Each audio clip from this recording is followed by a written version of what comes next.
आज के वीडियो हम शुरू करते हैं। पिछले वीडियो में हमने जाना था विभिन्न प्रकार की कुछ रासायनिक अभिक्रिया के बारे में।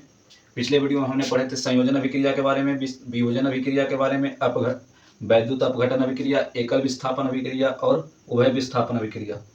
आशा करते हैं वीडियो आपको बहुत अच्छा लगा होगा। आज के वीडियो में हम जानेंगे कुछ और रासायनिक अभिक्रिया के बारे में, जिसमें सबसे पहला अवक्षेपण अभिक्रिया, दूसरा में आपका बताया गया उदासीनीकरण अभिक्रिया, तीसरा है प्रकाश रासायनिक अभिक्रिया, चौथा है ऑक्सीकरण अवकरण अभिक्रिया।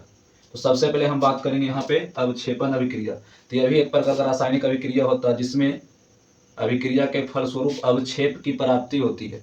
विलयन से एक ठोस पृथक होकर पेंदी में जमा हो जाता है या ठोस के रूप में अलग हो जाता है, उसको अवक्षेप बोला जाता है। अगर इसके परिभाषा के बारे में बात किया जाए तो साधारण परिभाषा आपको देना है कि वह ऐसी रासायनिक अभिक्रिया जिसमें अवक्षेप की प्राप्ति होती है, अवक्षेपण अभिक्रिया कहलाता है।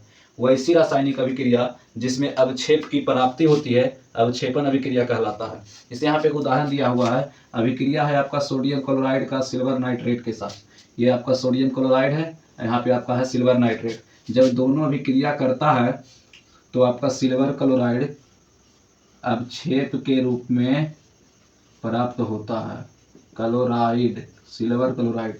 जब आपका सोडियम क्लोराइड सिल्वर नाइट्रेट के साथ अभिक्रिया करता है तो सिल्वर क्लोराइड का अवक्षेप प्राप्त होता है। यहाँ पे देख रहे हैं आप तीर का निशान नीचे की ओर है, इसका अर्थ तो होता है कि यह अवक्षेप का प्राप्ति हो रहा है। साथ में आपका बना रहा सोडियम नाइट्रेट। तो याद रखेंगे कि सोडियम क्लोराइड का जब अभिक्रिया सिल्वर नाइट्रेट के साथ कराया जाता है तो सिल्वर क्लोराइड बनता है जो कि अवक्षेप के रूप में प्राप्त होता है, और साथ साथ में आपका सोडियम नाइट्रेट बनता है। ये आपका एक प्रकार का अवक्षेपण अभिक्रिया होगा क्योंकि यहाँ पे अवक्षेप का प्राप्ति हो रहा है। अवक्षेपण अभिक्रिया के साथ साथ ये आपका है उभय विस्थापन अभिक्रिया, क्योंकि यहाँ पे दो यौगिक अपने अणुओं का आदान प्रदान भी कर रहे हैं। जैसे यहाँ पे देखिए सोडियम क्लोराइड और सिल्वर नाइट्रेट अपने अणुओं का आदान प्रदान करके सिल्वर क्लोराइड बनाया है और साथ में सोडियम नाइट्रेट बनाया है। तो ये अभिक्रिया आपका है अवक्षेपण अभिक्रिया भी हो जाता है और साथ साथ में आपका उभय विस्थापन अभिक्रिया भी हो जाता है। अगला हम बात करेंगे उदासीनीकरण अभिक्रिया के बारे में। तो उदासीनीकरण अभिक्रिया भी बहुत आसान है। यह एक ऐसा अभिक्रिया होता है जिसमें अम्ल और क्षार मिलके, अम्ल और भस्म मिल करके लवण और जल बनाता है। अगर इसके परिभाषा का चर्चा किया जाए तो वैसी रासायनिक अभिक्रिया जिसमें अम्ल और क्षार मिल करके लवण और जल का निर्माण करते हैं, वह रासायनिक अभिक्रिया जिसमें लवण का निर्माण होता है। कैसे होता है? तो अम्ल और क्षार मिल करके, अम्ल और भस्म मिल करके लवण और जल बनाता है, उदासीनीकरण अभिक्रिया कहलाता है। वैसी रासायनिक अभिक्रिया जिसमें अम्ल और भस्म मिल करके लवण और जल बनाता है तो वह अभिक्रिया उदासीनीकरण अभिक्रिया कहलाता है। इसका भी हम दो उदाहरण लिए हैं। पहला देखिए हाइड्रोक्लोरिक अम्ल है, क्या है?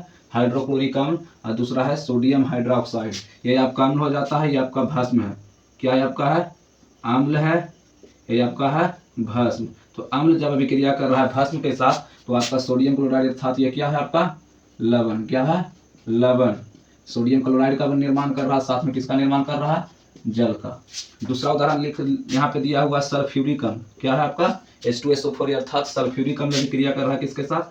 पोटेशियम हाइड्रोक्साइड के साथ। ये भी आपका क्या है? अम्ल है। ये आपका क्या है? भस्म है। तो अम्ल और भस्म मिल करके लवण और जल का निर्माण करता है। तो यहाँ पे क्या है? सल्फ्यूरिक अम्ल सोडियम हाइड्रोक्साइड के साथ अभिक्रिया करता है तो आपका पोटेशियम सल्फेट और जल का निर्माण करता है। सल्फ्यूरिक अम्ल पोटेशियम हाइड्रोक्साइड के साथ रिएक्शन कर करके पोटेशियम सल्फेट और जल का निर्माण करता है। अर्थात हमको ये याद रखना है कि जब अम्ल और क्षार अभिक्रिया करता है तो लवण और जल बनता है और यह अभिक्रिया उदासीनीकरण अभिक्रिया कहलाता है। चलिए तीसरा बात करते हैं प्रकाश रासायनिक अभिक्रिया। यह भी बहुत आसान अभिक्रिया है जो कि सूर्य के प्रकाश की उपस्थिति में होता है। यह एक ऐसा रासायनिक अभिक्रिया है जो सूर्य की प्रकाश की उपस्थिति में होता है। तो अगर इसका परिभाषा के बारे में बात किया जाए तो वह ऐसी रासायनिक अभिक्रिया जो सूर्य के प्रकाश की उपस्थिति में संपन्न होता है, प्रकाश रासायनिक अभिक्रिया कहलाता है। वह ऐसी रासायनिक अभिक्रिया जो सूर्य के प्रकाश की उपस्थिति में संपन्न होता है, प्रकाश रासायनिक अभिक्रिया कहलाता है। जिससे क्या एग्जाम्पल दिया हुआ है हाइड्रोजन और क्लोरीन। अगर हाइड्रोजन और क्लोरीन गैस के मिश्रण को अगर अंधेरे में रखा जाता है तो अभिक्रिया नहीं करता। याद रखना है ये हाइड्रोजन और क्लोरीन को जब अंधेरे में रखा जाता है तो अभिक्रिया आपस में नहीं करता है। याद रखना क्या कि हाइड्रोजन और क्लोरीन के मिश्रण को, किसका? हाइड्रोजन और क्लोरीन के मिश्रण को अंधेरे में रखा जाता है तो अभिक्रिया नहीं करता, लेकिन जैसे उसको सूर्य के प्रकाश की उपस्थिति में रखा जाए तो अभिक्रिया करके हाइड्रोजन क्लोराइड का निर्माण करता है। क्या करता है? हाइड्रोजन क्लोराइड का क्या करता है?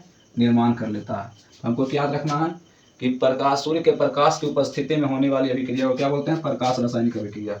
दूसरे अभिक्रिया के बारे में आप बचपन से ही पढ़ते आ रहे होंगे। प्रकाश रासायनिक अभिक्रिया में प्रकाश संश्लेषण अभिक्रिया, हाँ, पेड़ पौधों के द्वारा जो प्रकाश संश्लेषण अभिक्रिया होता है वह भी आपका सूर्य के प्रकाश की उपस्थिति में ही होता है। प्रकाश संश्लेषण अभिक्रिया जो है वह सूर्य के प्रकाश की उपस्थिति में होता है, अर्थात प्रकाश संश्लेषण अभिक्रिया भी एक प्रकार का कैसा अभिक्रिया है?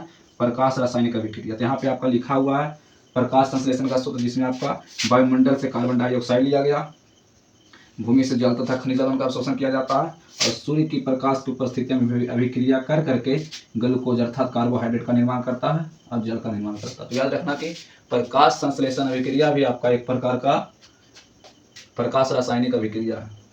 अब अगला लास्ट देखते हैं ऑक्सीकरण और अवकरण अभिक्रिया। हाँ, ऑक्सीकरण और अवकरण अभिक्रिया, यह दोनों अभिक्रिया एक विशेष प्रकार का अभिक्रिया होता है जो साथ साथ होता है।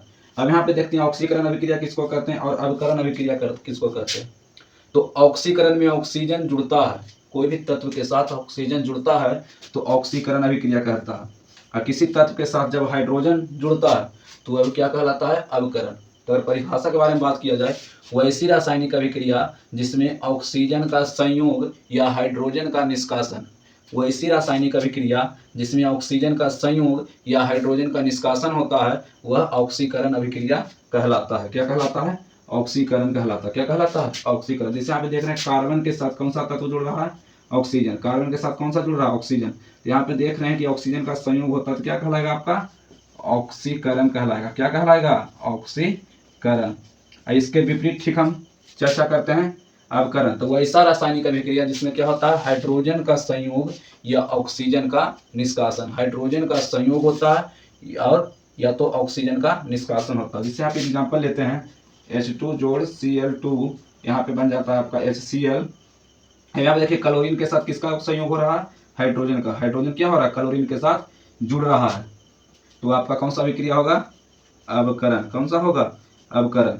जब ऑक्सीकरण अभिक्रिया और अवकरण अभिक्रिया दोनों साथ साथ होता है, अर्थात ऑक्सीकरण और अवकरण अभिक्रिया दोनों साथ साथ होता है, तब इसको रेडॉक्स अभिक्रिया कहा जाता है। अगर रेडॉक्स अभिक्रिया के बारे में पूछा जाए तो वैसी रासायनिक अभिक्रिया जिसमें ऑक्सीकरण और अवकरण दोनों साथ साथ होता है तो वह रेडॉक्स अभिक्रिया कहलाता है। अर्थात ऑक्सीकरण और अवकरण दोनों साथ साथ होने वाली अभिक्रिया को क्या कहते हैं? रेडॉक्स अभिक्रिया कहते हैं। क्या कहते हैं? रेडॉक्स अभिक्रिया। यह बहुत ही महत्वपूर्ण अभिक्रिया पढ़ना था 10वीं क्लास में। इसके अलावा दो अभिक्रिया और है, ऊष्माक्षेपी अभिक्रिया और ऊष्माशोषी अभिक्रिया।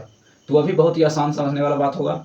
तो जिसमें ऊष्मा का उत्सर्जन होता है, यानी कि ऊष्मा उत्पन्न होता है, जिस अभिक्रिया में ऊष्मा उत्पन्न होता है तो उसको ऊष्माक्षेपी अभिक्रिया कहते हैं। जिस अभिक्रिया में ऊष्मा का अवशोषण होता है उसको ऊष्माशोषी अभिक्रिया कहते हैं। जिस अभिक्रिया में ऊष्मा का उत्सर्जन होता है उसको ऊष्माशोषी कहते हैं, और जिस अभिक्रिया में ऊष्मा का अवशोषण होता है उसको ऊष्माशोषी अभिक्रिया कहते हैं। आपका 10वीं क्लास में जितना भी अभिक्रिया के बारे में पढ़ना था आज के बारे में पढ़ा चुके हैं। अगले वीडियो में हम कुछ और चर्चा करेंगे, दहन ज्वाला के बारे में चर्चा करेंगे। तब तक के लिए धन्यवाद। आशा करते हैं कि वीडियो आपको बहुत पसंद आया होगा।